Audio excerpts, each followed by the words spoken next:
Welcome back, Tribe. Apparently some breaking news about identifying the shooter has come out recently, including some explosive stuff that have been shared with Steven Crowder. Let's just get into this video real quick if you haven't seen it. Truce. We were able to track the movements of the shooter. Starting at 11:52 a.m., the subject arrived on campus, shortly away from campus. We have tracked his movements onto the campus, through the stairwells, up to the roof, across the roof to a shooting location. After the shooting, we were able to track his movements as he moved to the other side of the building, jumped off of the building, and fled off of the campus and into a neighborhood. Our investigators have worked through those neighborhoods, contacting anybody they can with doorbell cameras, witnesses, and have thoroughly worked through those communities, trying to identify any leads. We do have good video footage of this individual. We are not going to release that at this time. We are working through some technologies and some ways to identify this individual. If we are unsuccessful, we will reach out to you as the media and we will push that publicly to help us identify them. But we are confident in our abilities right now, and we would like to move forward in a manner that keeps everyone safe and moves this process appropriately. So some of the breaking news is from Steven Crowder. His team received an email from an officer at the ATF, which included a screenshot from what appears to be an internal message describing the weapon and cartridge located by an ATF and other law enforcement near the scene of the shooting. And it was an imported Mauser 30-06 caliber bolt action rifle wrapped in a towel in a wooded area near the campus.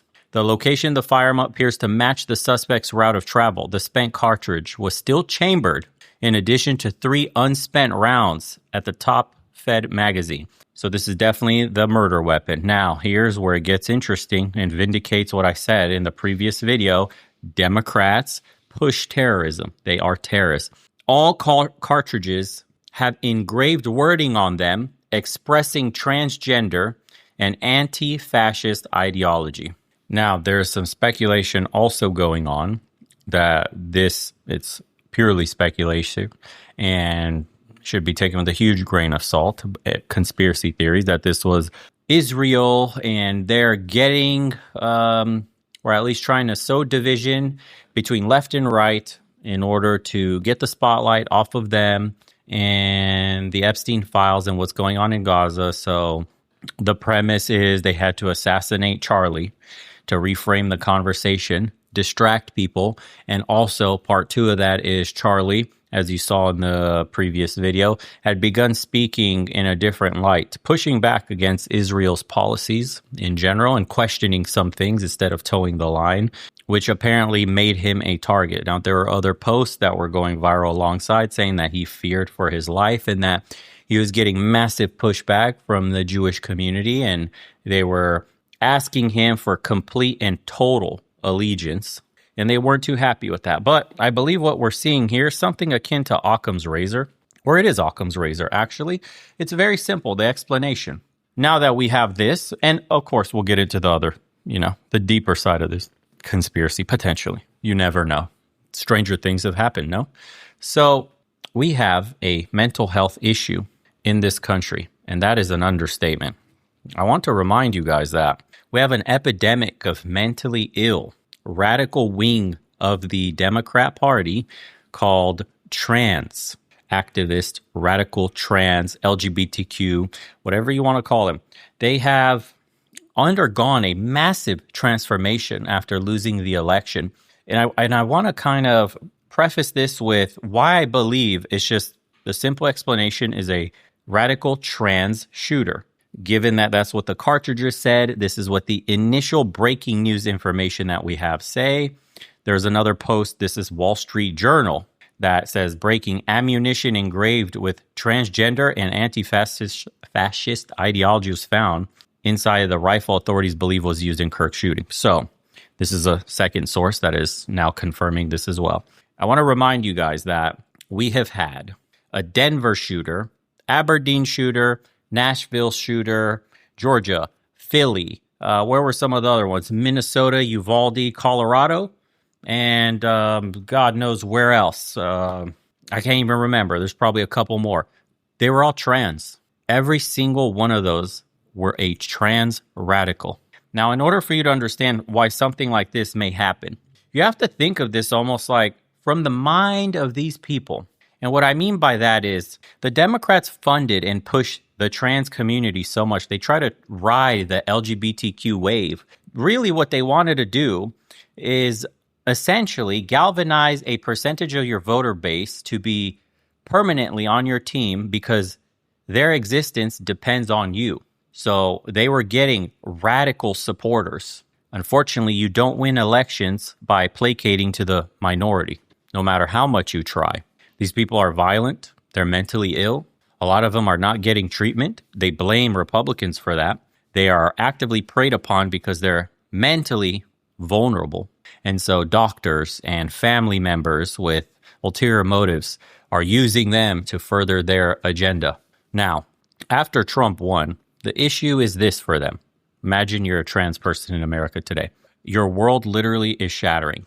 The worst possible scenario has happened. Conservatives have been voted in with a mandate for what it seems like over half of the country absolutely wants you gone in your eyes.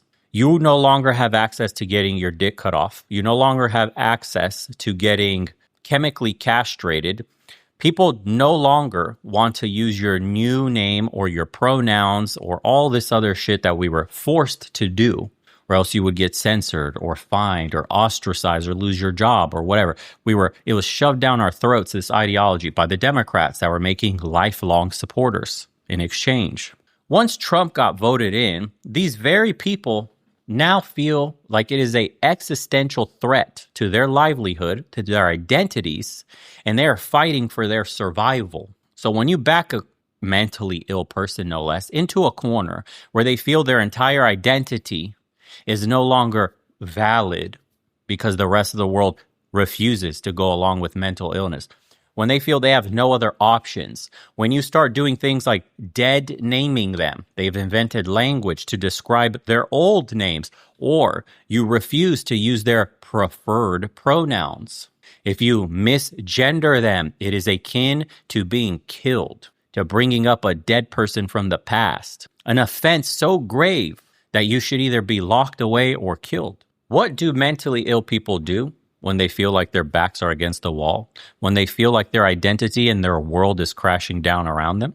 They lash out. They will continue lashing out. These radicals that the Democrat Party funds, that the Democrat Party amplifies through the left media, that the Democrat Party supports and turns the other way when things like this happen. They constantly push the victim narrative on these people that are mentally vulnerable. And now this is, after 10 years, 15 years of this, has culminated into a extremely dangerous political environment where trans radicals will start assassinating you for simply speaking out against their agenda, which is getting castrated with chemicals, cutting breasts off of young girls, cutting dicks off of boys. We're supposed to let men in girls' sports. We're supposed to let men put on a skirt and go into a woman's bathroom. There's a bunch of things that we take issue with here on the, centrist and conservative side. But to these trans radicals, this is an absolute affront to their entire existence, and you deserve death, which is what they're dishing out. May I remind you, a few months back, as Trump was winning the election, or it looked like he won, or even post-win, there were multiple forums on Reddit, radical trans forums and trans posts that were showing them together in groups like small militias with fully automatic weapons in their hands, assault rifles in their hands, and other kinds of weapons in their hands, with messaging akin to something like "don't tread on me" and you're going to regret the day you came after trans people. And this messaging has become very hardline, very radical within these forums, and has hardened these ardent zealot supporters to start committing acts in the real world. No longer just text on a post. They now go out and actively plan assassinations, as was seen by all the trans shooters that we had in Denver, Aberdeen, Nashville, Georgia, Philadelphia, Iowa, Uvalde, Colorado, and Minnesota. I just pulled up the list. And the Iowa shooter, by the way, I have it listed here, was gender fluid. Excuse me for the trans people that get upset that I didn't label the one non-trans as gender fluid, as if it makes any fucking difference to everyone else. These are all made up terms. They mean absolutely nothing. Now, as you factor this all in your mind and know that these mentally deranged, ill people get on these forums, further, I guess you could say, blackpilling themselves, further galvanizing action, further hardening their stance, victimizing themselves more and more, urging each other for action and protection, you now see how we get a political environment as dangerous as this one. Now, there are pictures of some people that have posted things on X in regards to you're going to see what's going to happen. Charlie's coming to my college campus.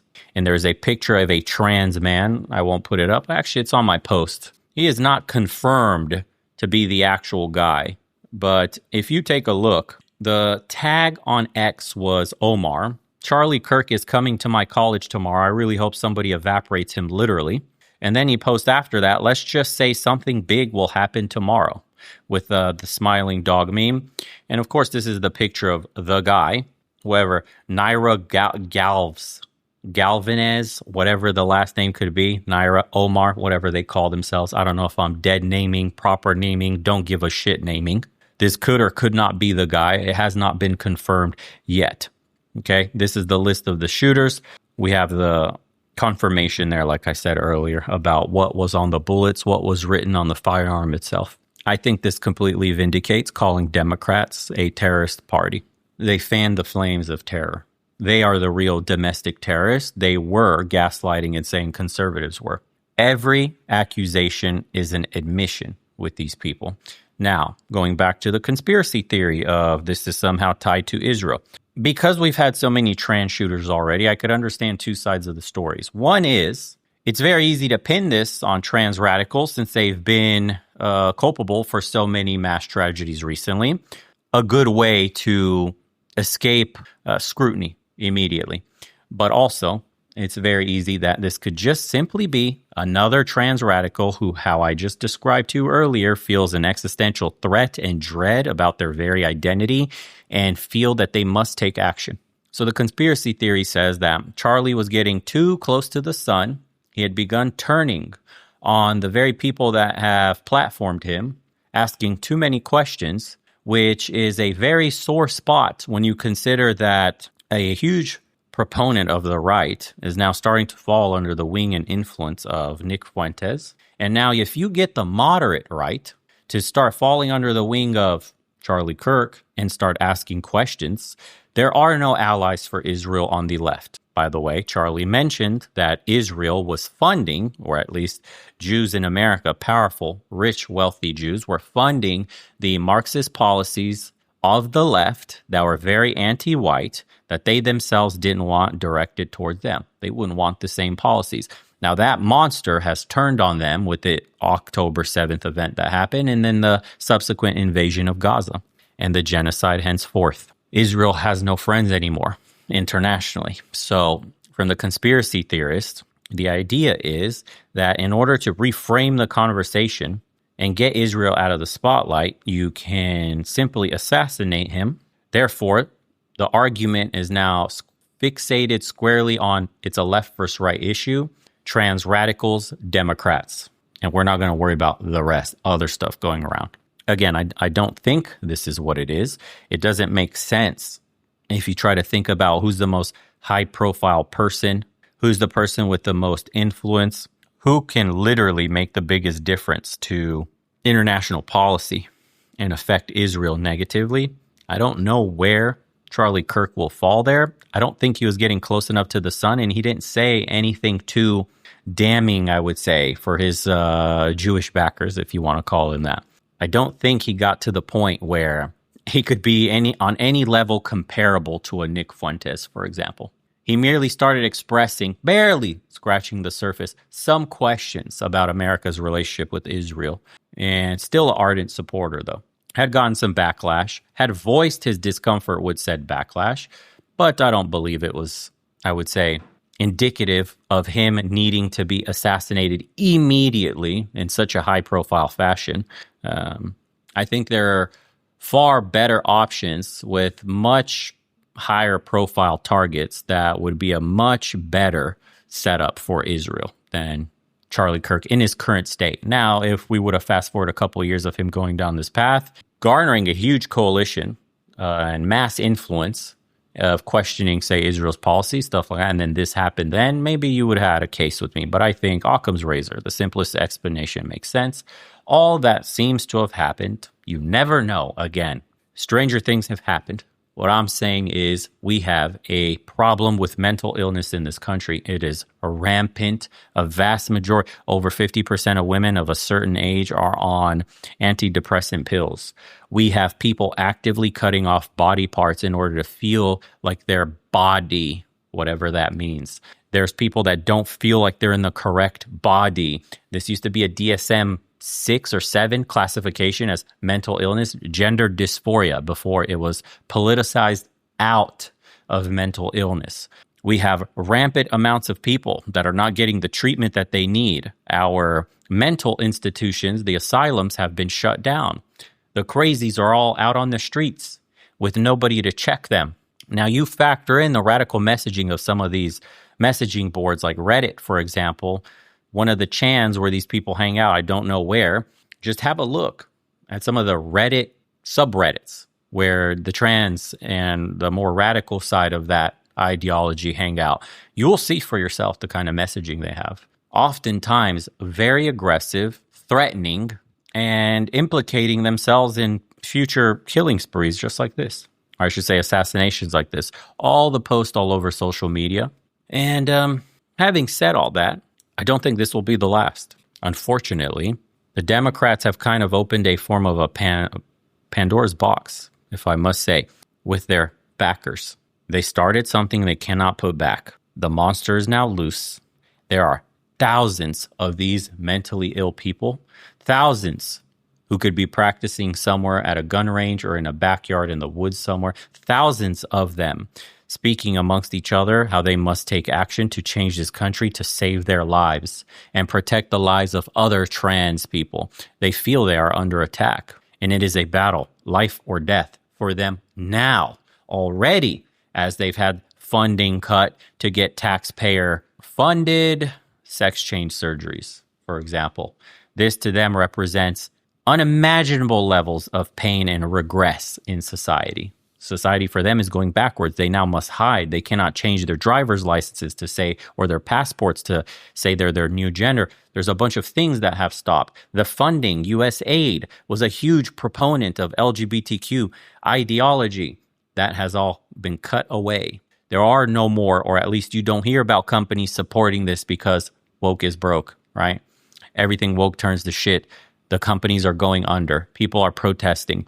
You're not seeing rainbow flags nearly as much as before. People are way less accepting of this ideology in public like they used to be.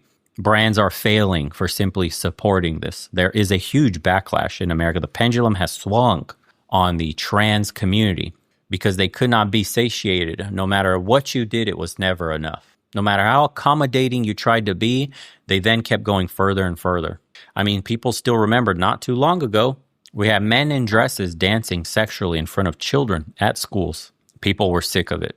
And the very people that were perpetuating this, the Democrats, with all the money, with the bullhorn, the media, the constantly making themselves out to be the victims, the race baiting, the demonization of conservatives, calling them fascists. As you see, the bullet had anti-fascist, the magazine cartridge written on it. They think they're taking out Nazis. Fascist is what they called Charlie Kirk. White nationalist. An existential threat by merely speaking with children, young adults on a college campus. Change my mind. A simple idea. Let's sit down, meet somewhere in the middle. Let's have conversation. That is radical. This person represents a threat to your existence. He must be taken out. Again, I believe this is just the beginning. There are too many of them loose. We're not going to be able to stop them all. Conservatives need to be careful. Anybody that will speak out against this community needs to be careful. I don't care how many of them will condemn and come out and say all this and the other. We don't support this. It doesn't matter. You do. Silence is violence. Your forums are filled, crawling with radicalism. You actively celebrate when things like this happen. plenty of examples for these radicals to now go see how everyone on the left, not everyone, too many people celebrating a father and a husband's death in a very gruesome, tragic public way. These people cannot be helped. There is no middle ground. You will not sit down and have a conversation with them. They feel their life is at stake, so they must end yours. Do you understand what I'm telling you? This is what radicals are. This is the thing they say that you are. This is the projection. They are the very thing they accuse you of. These are the fascists. If you do not toe the line, your death is justified. They don't say, I condone it. I don't condone it. No, I would never condone.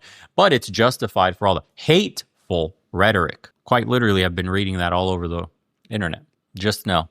First, it was the snake eating its own tail. They divided themselves amongst their own parties. That's why the Democrats were crashing. They weren't woke enough. They couldn't virtue signal hard enough. If you didn't toe the line and more radical as it became, then you weren't radical enough. You weren't progressive enough in their eyes. So then eventually nobody can be progressive enough except the most extreme radical aspect of them. This is what you're seeing bearing fruit right now, years in the making and exploding all over public America. Anyways, I won't drone on further and further. If you haven't, go watch the previous video, the previous two. One is kind of a super cut of what the leftists have been doing, but I have one title 2 videos ago, Democrats Are Terrorists, and I knew, didn't say out loud, but I knew that this was going to be it. We had too many, hindsight 2020, too many have happened in the last year alone, couple years, and when you just look at what the Democrats have spent their time pushing messaging-wise, it makes complete sense. Anyways, I leave you guys with that one. For any more updates, let me know in the comments. I'll be reading this one. And we'll see you on the next one. Rest in peace to Charlie Kirk. Prayers for his family and to his wife. I hope she has all the support she could possibly have. To the children, prayers go out to them. I hope they can, I don't even know what you could say, make sense of this one day in life and understand who their father was. You don't have to agree with the man, but this is definitely not a way you should go out. We'll see you guys on the next one.